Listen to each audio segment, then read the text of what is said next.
اور وہ یہ ہے کہ یہ ایک حقیقت ہے۔ اب ہر چیز آپ کے پاس ہے، آپ اپنے آنکھوں سے دیکھ سکتے ہیں کہ بہت سارے صوفیاء کرام، مجھے افسوس سے کہنا پڑتا ہے، جو زیادہ تر بریلوی خیالات سے تعلق رکھتے ہیں، وہ پیر بنے ہوئے ہیں۔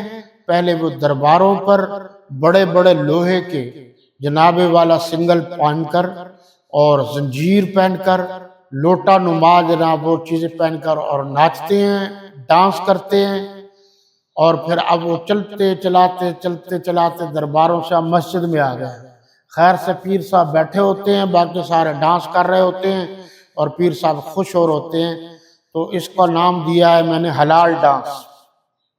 جو باقی کریں وہ حرام ہے۔ جو تم اللہ کے گھر میں ڈانس کرتے رہو، ٹانگیں اٹھاتے رہو اور ہاتھ اٹھاتے رہو، پیر پیر کرتے رہو، اللہ کو چھوڑ کر تم غوث اعظم کو پکارتے رہو، اور وہ بھی اللہ کے گھر میں،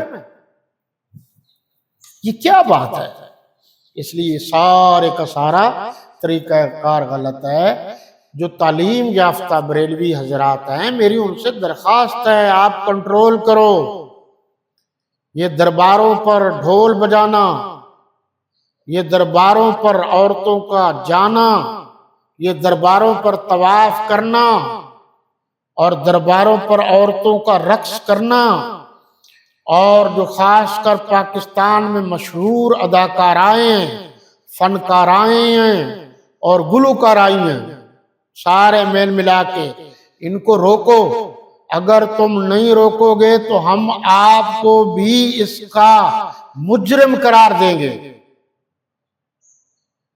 اور کہتے ہیں جی نہیں مانتے لوگ۔ میں نے ایک بریلوی عالم دین سے بات کی تو انہوں نے کہا جی نہیں مانتے لوگ، 11ویں شریف کی بات آئے تو پھر تمہارے لوگ مانتے ہیں، اور اگر میلاد کی بات آئے اور جلوسوں کی بات آئے تو پھر لوگ مانتے ہیں۔ آپ کو یاد ہوگا نا 2-3 سال پہلے حسینہ گائی میں ایک حور بٹھائی گئی تھی، تو میں نے ان سے کہا یہ تو آسان نسخہ ہے، یہی بات تمہاری سمجھ میں نہیں آتی کہ تمہارے ادارے کے فتوے کو مانتے ہیں، تمہارے بڑے بڑے ادارے ہیں، ملتان میں جو بڑا ادارہ ہے وہ ایک فتویٰ جاری کرے نا کہ یہ شرائط ہیں۔ یہ میں اسلامی بات نہیں کر رہا، یہ ان کی باتوں کو، رسموں کو روکنے کے لیے تجویز ہے میری۔ ہمارے نزدیک تو کلہم جلوس غلط ہے، کلہم مذہبی جلوس کوئی جلوس نہیں ہے۔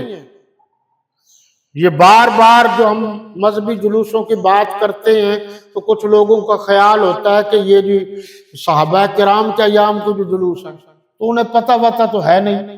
یہ واضح طور پر جنگوی صاحب نے اور ان کی جماعت نے اور موجودہ جماعت نے کہا ہوا ہے یہ مطالباتی جلوس ہیں، یہ احتجاجی جلوس ہیں، یہ مذہبی جلوس نہیں ہے۔ اگر آج ان کا مطالبہ منظور ہو جائے تو پھر جلوس نہیں نکالے گا، تو فیصلہ شروع سے اب تک برقرار ہے۔ جس جگہ مثال کے طور پر اگر قصبے میں جلوس نکلتا ہے اور تحصیل میں جلوس نکلتا ہے تو وہ تحصیل والے ذمہ داران حکومتی اور قصبے والے ذمہ داران کہ یہ یوم فاروق اعظم ہم اس جگہ پر اس حدود میں منائیں گے، تو پھر اس کے لیے آرڈر جماعت کا یہ ہے کہ آپ جلوس نہیں نکال سکتے۔ جس جگہ یہ حکم آ گیا تو آپ کو پتہ ہے نا کہ جناب والا صوبہ سرحد میں یوم منایا گیا، وہاں کوئی جلوس نہیں نکلتا اب۔ تو اس لیے ہمارے جلوس جو ہیں یہ مذہبی نہیں ہے، احتجاجی ہے اور دوسرے مطالباتی ہے، ان کا خیال رکھنا چاہیے۔ لیکن اگر کوئی، اگلی بات کر رہا ہوں، بڑی سخت بات ہے، بات کو لوگ غور سے سنتے نہیں، ناراض ہو جاتے ہیں، بعد میں جب تحقیق کرتے ہیں تو پھر سمجھ میں آتی ہے بات۔ اگلی بات کہہ رہا ہوں، اگلی نسل بھی ہمارے جلوسوں کو ضروری قرار نہ دے، اس لیے میں درخواست کرتا ہوں سب سارے علماء کرام بیٹھ کر اس کا فیصلہ کریں، ہر قسم کا مذہبی جلوس بند کر دیں اور اس کی جگہ پروگرام کریں 4 دیواری کے اندر۔ یوم فاروق اعظم مناؤ، مسجدوں میں مناؤ، مدارس میں مناؤ۔ جلوسوں سے آئندہ نسل سمجھے گی کہ جلوس ہی ثواب ہے، جیسا کہ بریلویوں نے کیا ہے۔ ہم چھوٹے چھوٹے ہوتے تھے تو اس وقت تو وضو کر کے اور جناب کلمہ شریف پڑھتے تھے یا درود شریف پڑھتے تھے، اور اب دیکھ لو۔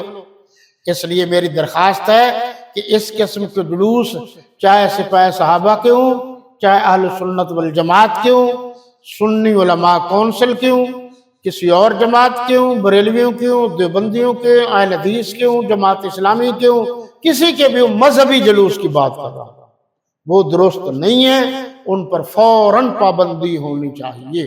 اللہ آپ کا، میرا اور تمام مسلمانوں کا حامی و ناصر۔